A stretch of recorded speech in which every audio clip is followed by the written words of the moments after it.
It's Damon, and I'm excited to share that I was recently recognized by Adoption Knowledge Affiliates as their 2022 Adoption Vanguard Award recipient for my work here on the Who Am I Really podcast. The award was both a huge honor and an amazing gift because I got the news about the award the night before my 50th birthday. Adoption Knowledge Affiliates provides education, connection, and support to the adoption, foster, birth family, adoptive family, and adoption-adjacent communities, so their recognition for this work is truly heartwarming for me. I'm going to take a quick minute to share with you what I said when I accepted the award. Most podcasters start their show out of a passion for something meaningful in their life, and my lived experiences as an adoptee and an adoptive parent are at the core of my passion. I've often told the incredible story of my reunion, finding Anne working 2 blocks away and surprising her on her birthday, and finding Bill completely accidentally on Ancestry DNA. But it was the conversations I had with other adoptees who hadn't lived the fairy tale, very fortunate reunions I had that made me realize there are a lot of stories to tell from the adoption experience, and they aren't all great.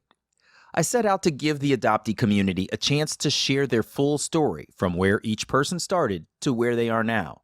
My goal is to let everyone be their authentic self, vulnerable and honest.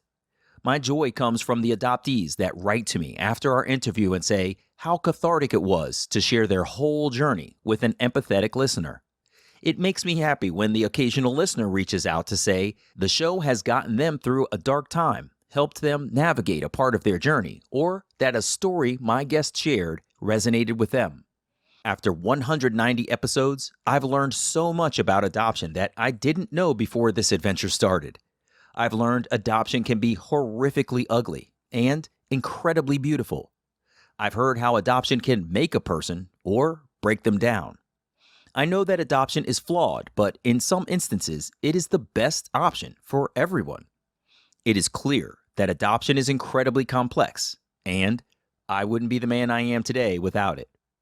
I've been lucky that other podcasters have trusted me to help them start their own shows to lift their community's voices. Jennifer Diane Ghostin and I chatted often about her show, Once Upon a Time in Adoptee Land. D. Yvonne Rivers reached out after she heard my call for a birth mother to start what she has created, Birth Moms Real Talk. And I'll support anyone else who feels called to come into this space and create a platform for others to share their adoption journeys too. As the show goes forward, I hope to hear from more adoptees, people from every color and faith, folks of every gender identity, and adoptees from countries around the world. I'm so grateful to this community for how we support one another, and I feel super lucky that I'm trusted to bring these adoptee stories to light. This is some of the most fulfilling work I have ever undertaken, and I can't thank you enough for supporting my little project of passion. So, to every one of you out there who has supported the Who Am I Really podcast or gotten some little piece of therapy, education, or comfort, clarity, or whatever, I thank you for being here. To every one of my guests, thank you for your openness and sharing your stories to help others and for allowing me to help you do so. You can check out Adoption Knowledge Affiliates online at www.adoptionknowledge.org. Okay, you ready for another one? Let's go. Jill had kept it a secret, it turned out, and so she was very much on the fence about meeting it all. And I was floored by that because I thought, I found her, she's going to want to meet me. And then it was like, wait a second, you're flipping her life upside down. She's not ready for this. She does not want a relationship with you. That was a whole week. And I was like, oh yeah, that can be an outcome. Crap, what have I done?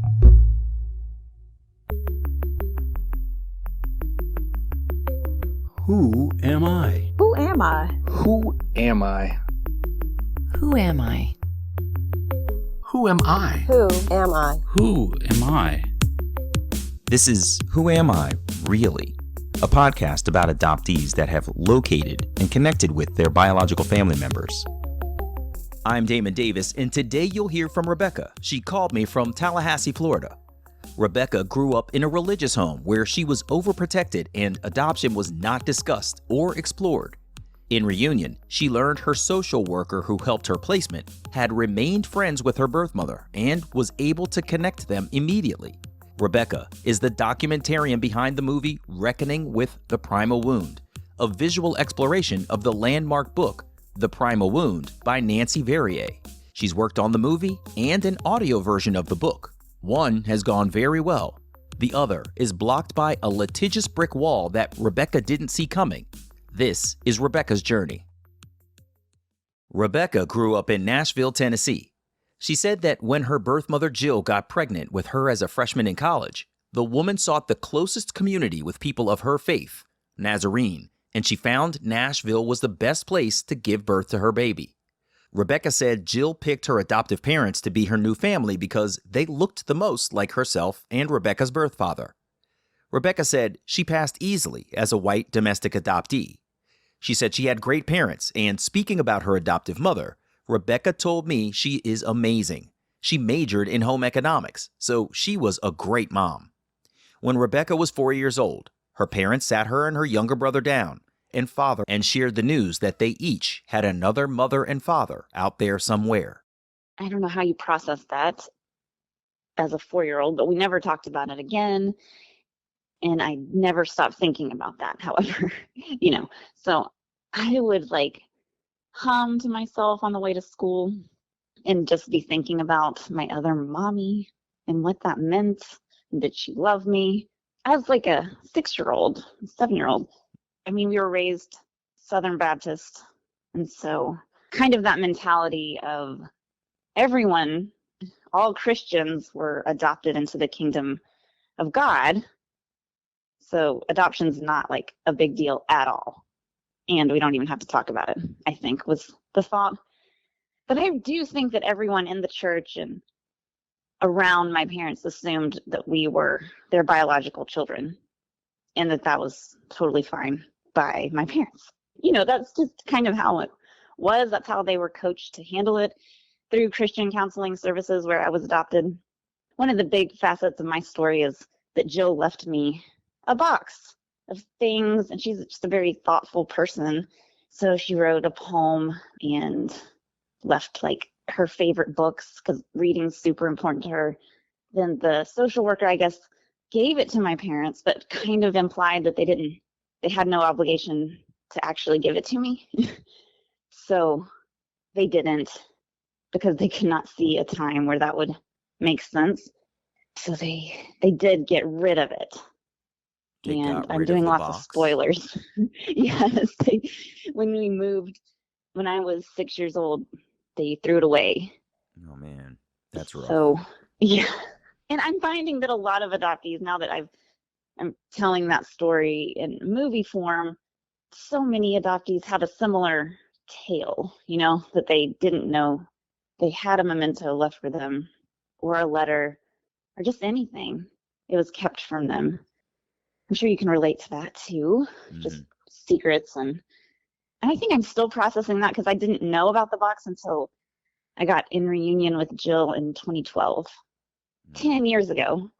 That was the first thing she asked me when we talked on the phone was, did you get the box? And that was literally the first time I'd heard of it. So I asked my parents, and they kind of alluded to it being in the attic. And I was pretty stoked for 2 weeks that I could find it. But that was just kind of kicking the real truth down the road. So can I ask you, let's go back to your childhood for a while. So you're 4, you find out there's another mommy out there, and you said you sort of thought about it. You would go to school sort of thinking about who this other person could be, humming and singing to yourself, trying to, it sounds like comfort yourself.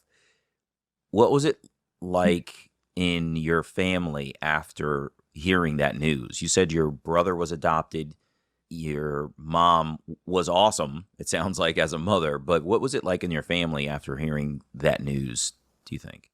Oh, that's a great question, because I think there was a shift in me and did not have words for this lack of trust that I think manifested at that moment. And perhaps that's the start of feeling like I didn't fully belong where I was, or, who am I really?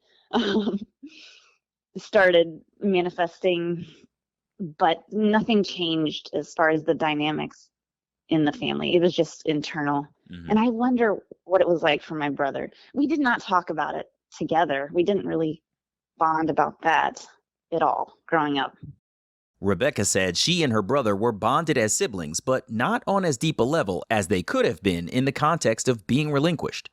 Raising Rebecca, her parents consulted a parenting book, the premise of which was, you can't trust teenagers. It suggested parents can't trust what teenagers say, so even when Rebecca was sharing the truth in her life, she found she got punished anyway. She said she developed a complicated relationship with the truth from that experience. They were trying to prevent behaviors that they ultimately caused. She remembered battling with her parents to go to social engagements, and even when she did get to go, like one outing at a skating rink, she saw her father lurking in the corner, watching her behavior. I feel like they ruined my friend group. Like I could have been friends with so many more people, but I wasn't allowed to do much. Just very strict. Again, trying to prevent something that they, I think, caused to then happen. Like they manifested their worst nightmares. Oh, that's really interesting that the prevention they tried to put on you ended up creating the very thing they were trying to stop. Yeah, and that's probably psychologically a thing. I think that's probably pretty typical. The one thing, when you tell a teenager, don't do that, like the first thing they want to do is almost send a big F you and do it anyway, right? Just because they want to be independent. So I can imagine that the oppression that they were trying to sort of put on you to hold you within their barricade just made you want to burst out even more. Yes. Yeah, that became my mission. And luckily, I don't have addiction issues. So that's just luck. My brother's not the same, and his biological mother definitely had addiction issues. And my parents knew that, but decided to blank slate us anyways and not think about what that meant or talk about it and just hope for the best. In college, Rebecca said she floundered, feeling somewhat lost. Eventually, she found a solid friend group that shaped a lot of who she is today. Rebecca shared that she believes in God, but she's not a religious person despite growing up in a religious home and attending a Christian college. She can't help thinking, though, that there could have been some divine intervention along her path to the woman she is now and through her life's experiences. I asked what made Rebecca decide to search and what was going on in her life at the time. When she was a junior in college, she tried to search in a people-pleasing effort to answer everyone else's questions about who her, quote, real parents were. Unfortunately, she didn't have the $150 fee required to get access to her records. Much later, in her filmmaking career, Adoptee started asking Rebecca if she had read the well-known book, The Primal Wound. In 2011, Rebecca finally read the book, and it reinvigorated her need to find her birth mother. My whole life, I'd taken the narrative that adoption is good and fine and not traumatizing, right? So that was the first time I was presented with that alternate narrative, and it really shook me. And so I was sitting there at the kitchen table with my mom, and I asked her about it, and she had the idea to get in touch with the social worker because she remembered her name and everything. And just sitting there, I Googled Becky, and I found an email address, and it said on her blog that she was in Papua New Guinea. And so I did not think she would get the email and that nothing would happen, but she did. And then she started said she'd just got in touch with Jill again that year. Wow. Yeah, they'd been out of touch. And that is when it seemed like the right time. So are you saying and obviously it happened. Yeah. Are you saying when you said she'd just gotten in touch with Jill, your birth mother, that year, this was as a result of your request for her to get in touch with her? Or she had just gotten in touch with her? Separately. Really? Completely separately. Yes. They'd been out of touch. They had kept in touch, and then they fell out of touch for 8 years. And then they had just reestablished a connection months before I reached out. That's incredible. I know. Yeah, so it was really easy. It was like That's really within 3 amazing. days. Wow. Yeah. And I love that my mom, Martha Carroll, was such a big part of it. So you reach out to the social worker who's living in Papua New Guinea, and she just Mhm. randomly happens to have reconnected with your birth mother, which I don't think is no normal thing. I've never heard an adoptee say, "Oh, my birth mother kept in touch with my social worker," in a more than transactional planning and adoption placement kind of way. Like, they sound like they were somewhat friendly-ish. Wow. They were, yeah. So Becky's in the movie. So is Jill. And they were friends. They even worked together at one point. Whoa. Becky met my brother Christopher when he was born. Yeah, it is bizarre because I have also never heard that story. Rebecca's birth mother, Jill, remained friends with Becky, the social worker. Rebecca took a moment to point out that her name, Rebecca, is the long form of the nickname Becky. Rebecca told me she asked her adoptive parents if they named her after their social worker, but they swore they did not. However, Rebecca's not sure she believes them fully. Becky knew exactly where to find Jill and could reconnect Rebecca and Jill immediately, but Jill needed to take it slow. Becky served as an intermediary between the two for months. Jill had kept it a secret, it turned out. And so she was very much on the fence about meeting at all. And I was floored by that because I thought, I found her. She's going to want to meet me. And then it was like, wait a second. You're flipping her life upside down. She's not ready for this. She does not want a relationship with you. That was a whole week. And I was like, oh, yeah, that can be an outcome. Crap. What have I done? But then I think that was before she read my words, because now Jill will say once she got, like, she really processed my letters, I think it was just Becky saying she said this. And then when she sent, like, my actual message, that's when Jill was like, I know her. Like, she'll say that now. She's like, I know this person. I have to know this person. Wow.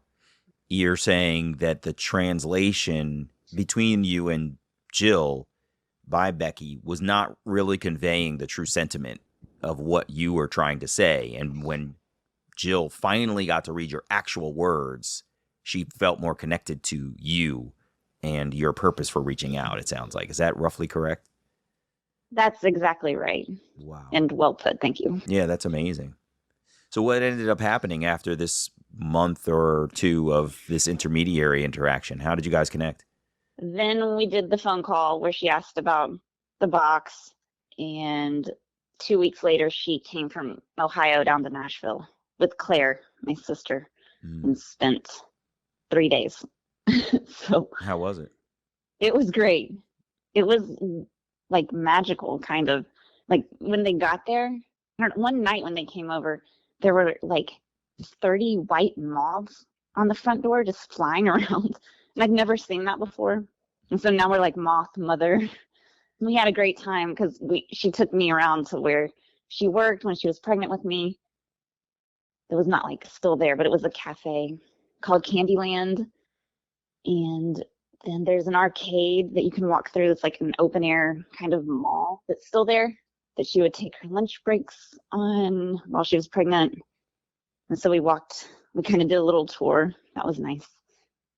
What was it like to see her face to face? Yeah, we went to Sambuca, this restaurant. That's where we met first. And the host, like, when does the host ask you what your party that you're meeting looks like? Like, that's never happened to me. But the host, I was like, I'm meeting someone here. And they're like, what does she look like?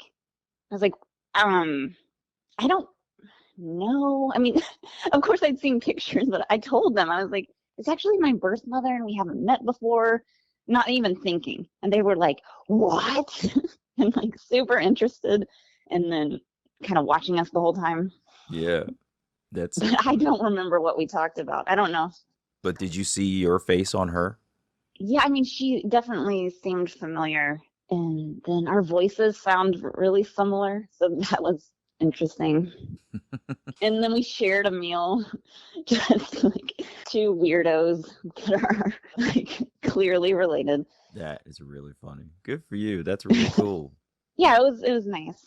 What did she tell you about your conception and your birth father? Did you get to ask? Yeah. I was conceived in a car, so that explains everything. And they were dating, and they almost got married. So I didn't know that. I didn't know that he apparently carved my name into a tree autumn after I was born. But he didn't come to the hospital. He wasn't really around for any of the Nashville times, not very supportive. And I have not met him, but she says, he was a good guy, but she didn't want to marry him and keep me. And I think I'm just not ready to meet him. It's clearly I know where he is. I know his name and everything, but I have not done that at all. Taken any steps to doing that. But Jill wants to. She's feeling it this year. She's like, you've got to contact him. I'm like, maybe you're right. Maybe so you she's should pushing you in that direction. That's really interesting. Yeah, for the first time in the 10 years that we've been in reunion. Mm-hmm. Why do you think you don't feel like doing it quite yet? That's a great question that I probably need to sit with and be like, what is this hang up? Well, it's just so much, when you enter into reunion, it's going to do something to your life that's probably going to be disruptive, if not bad. And are you mentally ready to handle that? Yeah, no, it's interesting to me because you're in reunion with your birth mother. So you clearly wanted to do it, but so you wanted to meet one person, but not ready for the other. I'm literally thinking out loud as I speak. So forgive me, but it strikes me as sort of oddly interesting that you were gung ho, sounds like, to meet her, but not quite there with him. It is a fascinating juxtaposition to me to think through the fact that we do that. You almost check the box on reunion when you meet your birth mother for some people, because she's quite literally the person from whom you came. But then sometimes the birth fathers were just not quite ready to go there yet. And I had a little bit of that myself with my mom. I could feel her pain from the story of how I was conceived. And I said, I don't need to push her with me trying to find this guy. And he wasn't interested in helping her when she was pregnant. So I said, there's no reason for me to go down this route. But then curiosity got the best of me after Anne's death. And I went ahead and pursued it. So it can be interesting to figure out what the catalyst will be for you to go to the next phase. And the fact that she is pushing you, or at least supporting you and encouraging you to say, you should really reach out to him. It could be that is the thing that helps you to get through it. And hopefully she'll be the support network for you when you do decide to go down that road. Yeah, I think you're right. And it's always something that makes it clear. You get that piece of information that makes it clear. And that could be it. And you saying that might be the switch I needed to be maybe it's just Jill saying she'll support and actually make contact for you. I hope so. Why don't I just accept that? The book, The Primal Wound, was released in 1993. It's widely known and frequently referenced in the adoption community because of its core assertion that a psychological wound is created early in a child's development when they are separated from their birth mother. The author, Nancy Verrier, draws conclusions about the effects of adoption on adopted people and the aftermath of maternal separation. Rebecca has taken the book a step further, dedicating a part of her life to creating a documentary that supports the book. She said, part of her inspiration for the documentary was she was trying to get members of her family to read the book to help them all through some struggles, but they wouldn't engage. Thinking maybe they would watch a documentary, she did an internet search to try to find a link, but no complimentary movie existed. With some research, Rebecca realized the book's author, Nancy Verrier, lived only 45 minutes away from her, so she reached out to make a connection. Nancy has not done many interviews about the book, and when Rebecca reached out, it took her 6 months to build a rapport with Nancy to secure an interview. At the time, Rebecca was in her 3rd trimester of pregnancy. Nancy said she would not appear before a film crew, only Rebecca. So Rebecca had to do most of the filming and recording of her documentary, Reckoning with the Primal Wound, herself, with some help from producer Sarah Davis and her friend Catherine Nelson. Since Rebecca was pregnant, some of the interviews in the documentary took place leading all the way up to her being induced for delivery, and even when she was waiting to deliver her daughter, Frankie Jo. Later, Frankie Jo appears in the documentary with Nancy Verrier, which Rebecca said is one of her favorite parts of the film. So it was awesome to connect with Nancy, and we were really working hand in hand on this thing. So much so that I pulled her into the community. I mean, I got her on Sarah and Louise's podcast, Adoption, The Making of Me. Awesome. And you can still watch that, and some other podcasts like Adopt Perspective, Joe Sparrows in Australia. And she loved it. Like, she was thrilled to be like kind of back on the scene and interacting with so many adoptees. She would come to our Q&A screenings, and so many people saw that we had a relationship, right? And they started asking me for an audiobook version of the book of the Primal Wound. And like, that's a huge project. That was never in my mind to do. But since I had this connection with Nancy, I asked her if we could do it. And she did not understand why people would want an audiobook version of the book. But finally, she was like, okay, I guess that makes sense. And I explained, like, it's for accessibility, and people do love listening to things, you know, podcasts and audiobooks now. But she finally was like, I guess that makes sense. And I got a producer to drive up to her house and record her, and she Reading was the so Primal excited Wound. about that. Is that right? Reading parts of it, because Wow. she didn't want to read all of it and was having like vocal cord issues. I think she sounds great, and I'm so glad I have this, like the beginning and the end, her reading it. And she was And excited to do it? so excited.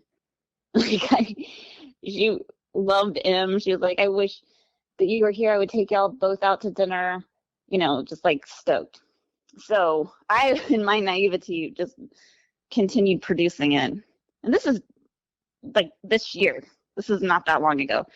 And one of the criticisms of the book is that, like, it might not talk about the TRA experience as much as some people would like. The transracial adoption experience. Yes. Mm-hmm. So to remedy that, I decided to ask some of the transracial adoptees in our community to read the quotes at the top of the chapters. And then to introduce them, I kind of shouted out what they were working on, if anything, or who they were. And I don't know, I just thought it was really good. And then I changed all the pronouns to they, them, instead of, because she uses he, his throughout the book. So, and she let me narrate it, which was great. So anyways, it was finished. Like, it took 5 months, and it wasn't like too hard because it's not a long book. And I needed to get the rights, apparently, to distribute it, because Nancy wanted me to distribute it for her because she just does not like doing computer stuff. And I thought that was fine. But I also thought it would be fair for me to get a percentage of the sales, right? Because I produced this whole thing, and we agreed on that. So we decided to draw up a contract and get a lawyer to do that, because we were joking around that neither of us should be allowed to draw up a contract because we don't know what we're doing.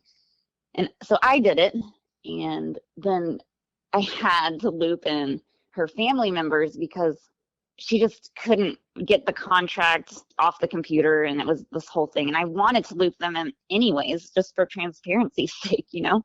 So I found her daughter, one of them, online really easily, and we developed a rapport, and they watched the movie and they loved it, and then said, if you have any contracts or anything that my mom needs to see, I know she's like bad at the computer, so just send them to me and I'll get them to her. And I was like, oh, perfect. Yes, I do. I have one for the audiobook that's done. It's great.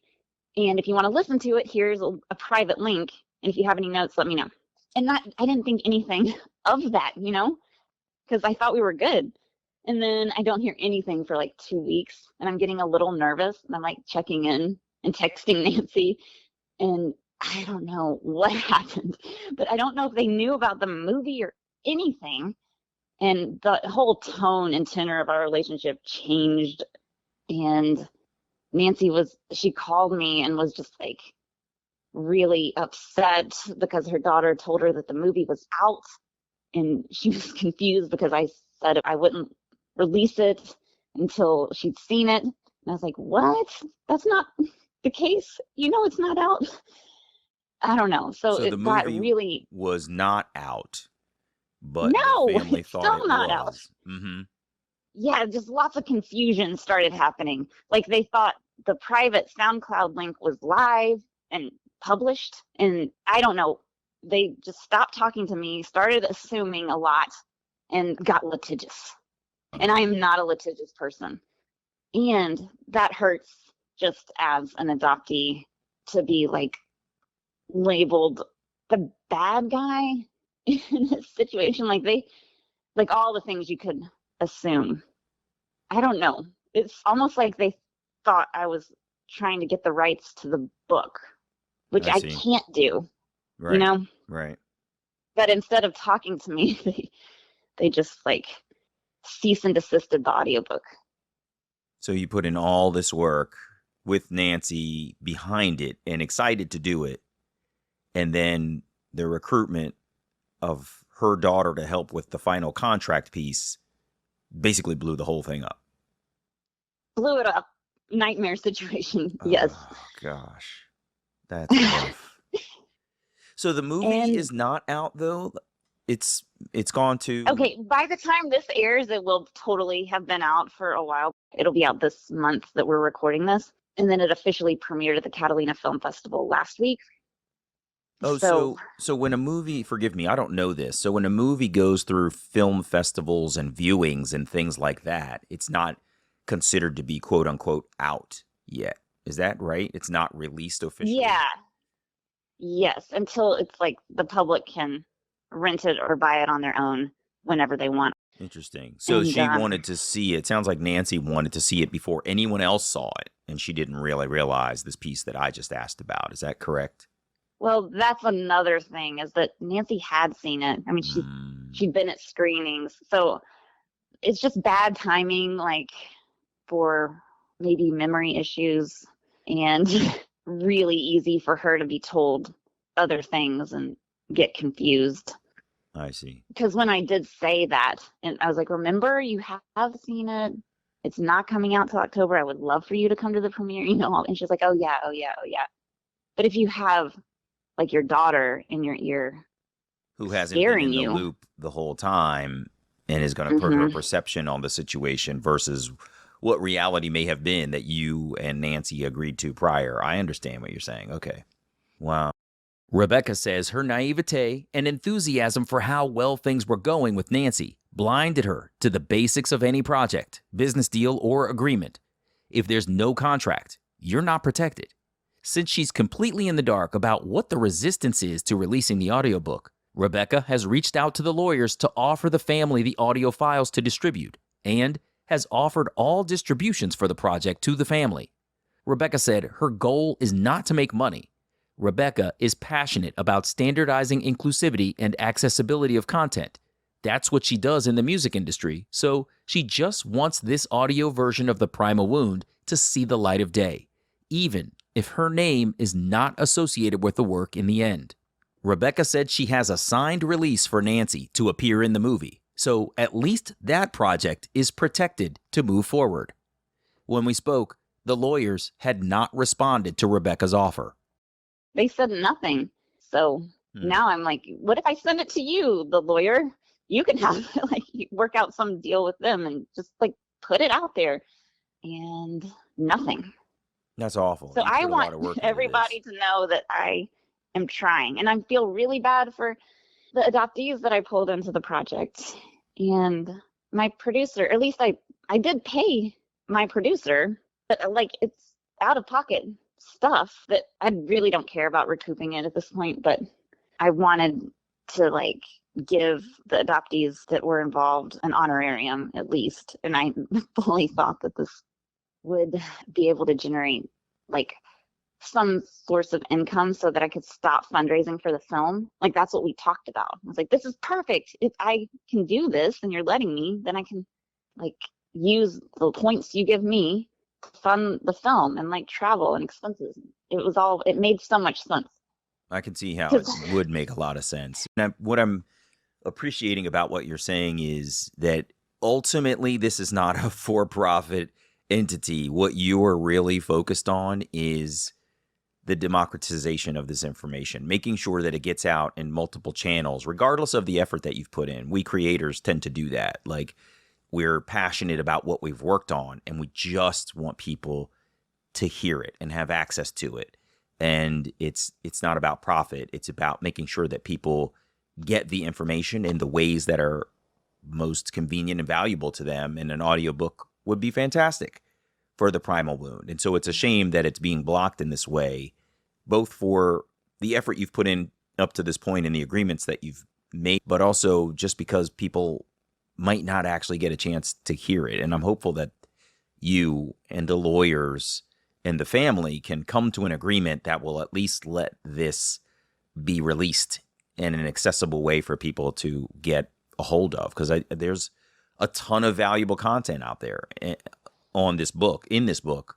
And I think you're right that it does deserve to have this new modern format of audiobook be part of how it's shared with the adoptee community. It's a hugely valuable resource. It's a shame for it to be locked away in audio it's a shame for it to be locked away on paper and not accessible by audio. So I appreciate where you're coming from. Thank you. Yes, you get it. And I'm also still very confused about their concerns unless they don't like the book, which brings up other issues. But then the main issue for me is that now I'm dealing with like abandonment triggers from the author of the book about abandonment triggers in adoptees. Interesting. So that's really fascinating that even though she is not your birth mother, that the abandonment trigger of being in this space of talking about adoption issues on this project, which in theory is, at its most basic, a business transaction, but its deepest is an exploration of the adoption community and the impact of adoption, is bringing out its own triggers for you in terms of this kind of rejection. I hadn't really thought about how that would impact you from being an adoptee perspective. Yeah. And I don't think I've fully processed it. I mean, it's been the past 2 months, so it hasn't even been that long. And I keep thinking she'll text me or come back, but they did. That was part of the cease and desist, was that I had to cease and desist all communication with Nancy. That's too bad. You had fostered this really nice connection with someone that so many people have tried to connect with the writing of and the research of, and it's been cut off. I'm really sorry to hear that. Thanks.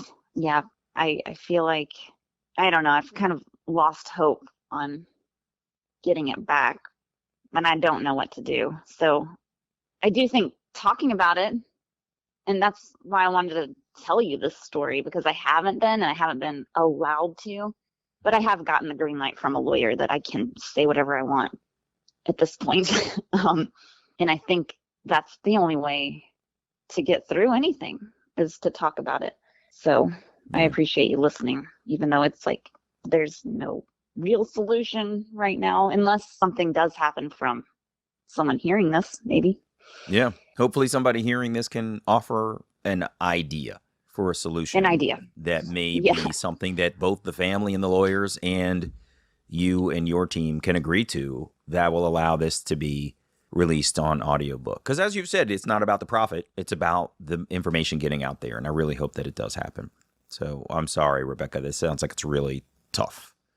But hopefully the movie will be, a great means by which to amplify the message. So when does the movie come out? And what's next for the movie? That's a great way to pivot. And I think and hope that is the case, because you can listen to the movie if, because I have a lot of friends and who are blind and low vision. And so just having something that you can listen to and that's talking about this is accessible. And I am so thrilled with the response to the film. It comes out in 2 weeks. It'll be out and will have been out on Vimeo once this airs. So if you go to the website, you can access it pretty easily. And then we'll do screenings that will be less expensive than like buying the film. Mm-hmm. So I'm trying to make it equitable and have different options. And always reach out to me if it's still something you can't afford, because I want adoptees to be able to see it no matter what. Very good. What's the website for Then everybody? I hope there's a sequel. So it's just reckoningwiththeprimalwound.com. Awesome. Really cool. Wow, Rebecca, first, thank you for sharing your personal journey. It was really interesting to hear because I've seen that you've been doing this work on the movie, and I'm wondering, who is this person that's doing this amazing body of work?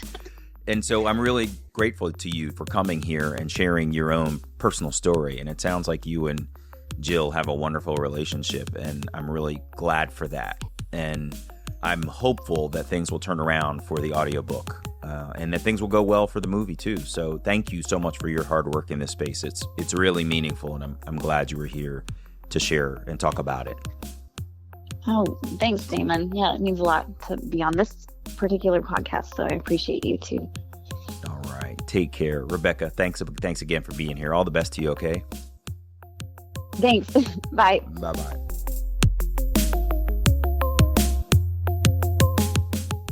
Hey, it's me. Rebecca grew up in an overprotective family under religious beliefs that made it uncomfortable to talk about adoption, so they never did. When she found her birth mother, Jill, Rebecca learned she had thoughtfully gifted her a box that her parents never thought Rebecca would need, so they threw it away. That's happened to a lot of adoptees. Letters and gifts from birth parents for their child have been given to adoption agencies and adoptive parents, but never have been seen by the adoptee. Thankfully, when Rebecca's written words were transmitted directly to Jill for her to absorb and understand, she was able to connect with her biological daughter in a way the intermediary could not facilitate.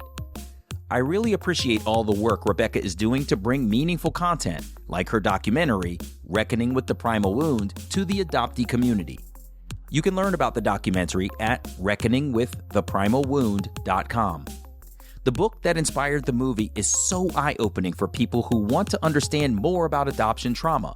But as Rebecca said, it's only available in written form currently. So the information is trapped on paper in today's world where so much valuable content is available online while we're on the go. We love the flexibility of being able to listen to stuff while we're doing errands, commuting to work, or out for a walk. Not to mention, there's an entire population of visually impaired people who won't have access to the Primal Wound if it's not available in alternative forms. I hope Rebecca, the lawyers, and Nancy Verrier's family can come to an amicable solution to releasing the audio version of the Primal Wound. I'm Damon Davis, and I hope you found something in Rebecca's journey that inspired you, validates your feelings about wanting to search, or motivates you to have the strength along your journey to learn. Who am I, really?